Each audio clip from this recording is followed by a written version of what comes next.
Hey, what's up everybody? Haven't had a video or anything for you recently because the work I've been doing hasn't been super interesting as a general rule.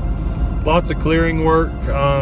In fact, the last 3 jobs that I've had, or I should say the 3 current jobs that I have, are all just clearing work, clearing rush and olive out of a ravine that has rivers beside a creek, really, a small creek beside it.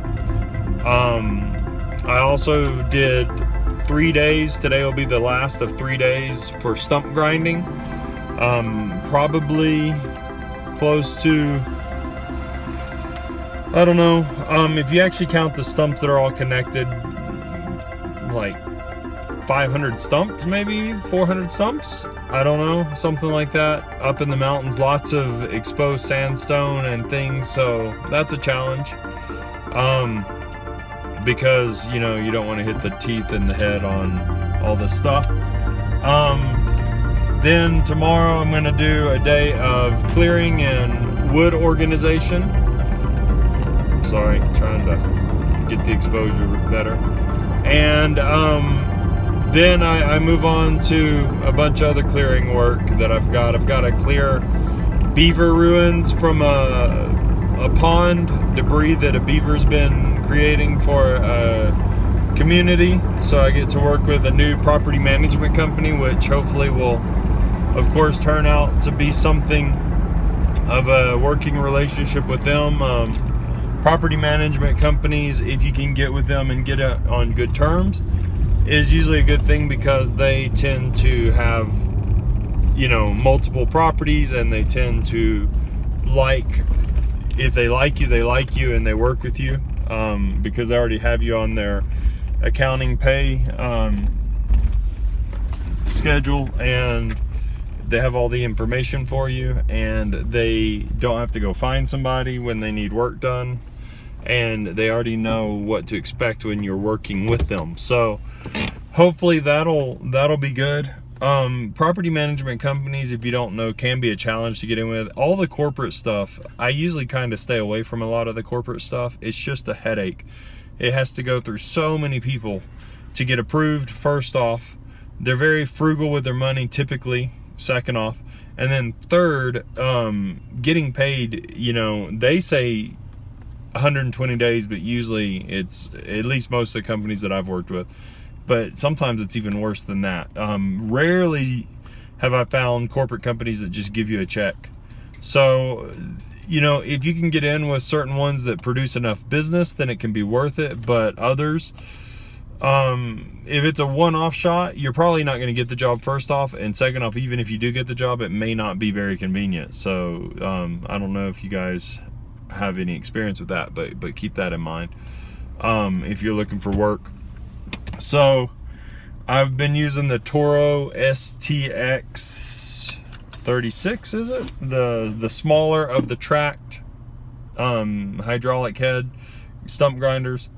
It's still very, very impressive, but there's 3 things I think you should know about it. One, when you're using it, the head angle, don't let it turn.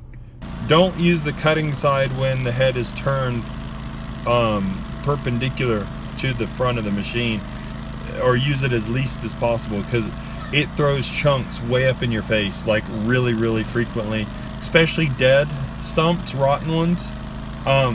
It'll blow it apart, and I got rattled pretty good the other day. I always wear my Protos helmet, so I have the face shield, of course, and then I wear safety glasses under it.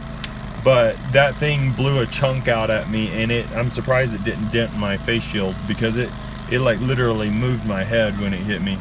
And it hit me square in the face. Definitely use a face shield. No matter who you are, how bad you think you are, how tough you think you are, use a face shield. I've been hit with rock. I've been hit, I had a metal pipe about 3 inches go flying past my head. So if you're using one of these swivel head hydraulic stump grinders, because they cut on the side angle, and especially a Toro, because it comes back 90 degrees to the front of the machine, be very careful. Anything past 45, I mean, even 45 can do it, but anything past 45 toward 90 becomes a real serious hazard. So move the machine versus you know, trying to extend or get the maximum cut out of that angle if you can help it. Another thing is that machine, it says to use both hands to move it. So when you're pushing the bar, it says to use both hands, but I never do that. I always use one hand on the bar and one hand on the joystick, because any unlevel ground, any slight hill, if that head is too high, it'll make it tip over back on you, and you need to drop that head for that counterweight. So always be conscious of that. Also, the third thing is that machine at low idle doesn't run hardly at all. Mid idle, it moves okay on the tracks. Full idle, it moves better, but it's very, very jerky, so be careful of that. Learn how to finesse it. And then third, with that also, when it hits rocks, if you're going too fast, or a bump in the ground, it almost shuts out, and it will die on you if you have it like at full throttle. So learn how to finesse the controls to move it so that you're not hitting bumps too quick. I guess it's the I don't know if it's carbureted or fuel injected, but it cuts out the fuel somehow in the gas tank, is what I'm expecting, and then it wants to die.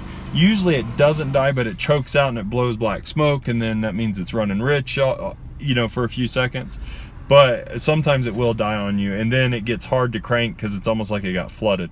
So when you're using this thing, definitely be careful of that. And you know, a fourth thing that I hadn't mentioned that I should mention is that if you get in deep mulch, dirt, mud, whatever, if you're not real careful about making sure that when you're turning right or left, you have a little bit of pressure on the inside track so that both tracks are slightly, at least moving slightly, you can walk this thing off the tracks real easy, and that's never good for anybody. So you know, there's just 4 tips for you about using the Toro STX-26, I want to say. I'll put the right one in a banner below this and in the head. I don't remember the model of it, honestly. It's the smaller the tracked stump grinders. Like the machine, it's a little underpowered. That's why you can get the bigger one. But for as little power as it has, it moves really well, and it does a great job. It's very, very quick. I quoted a job at like 5 days for stump grinding, and I'm doing more than I expected. I'm doing a whole nother plot of land for them, and I'm only on the 3rd day. It just has eaten through this stuff. And changing the teeth are really easy. So it's been a good machine. Don't be, you know, put off by the lesser horsepower. It's actually quite good, and we're running I'm cutting pretty much all pinyon pine and juniper, which are extremely rough on chainsaws and grinders and chippers. So and it's doing it much faster than I expected. So you know, take that for what it is. It's just under like the level of hickory, in my opinion.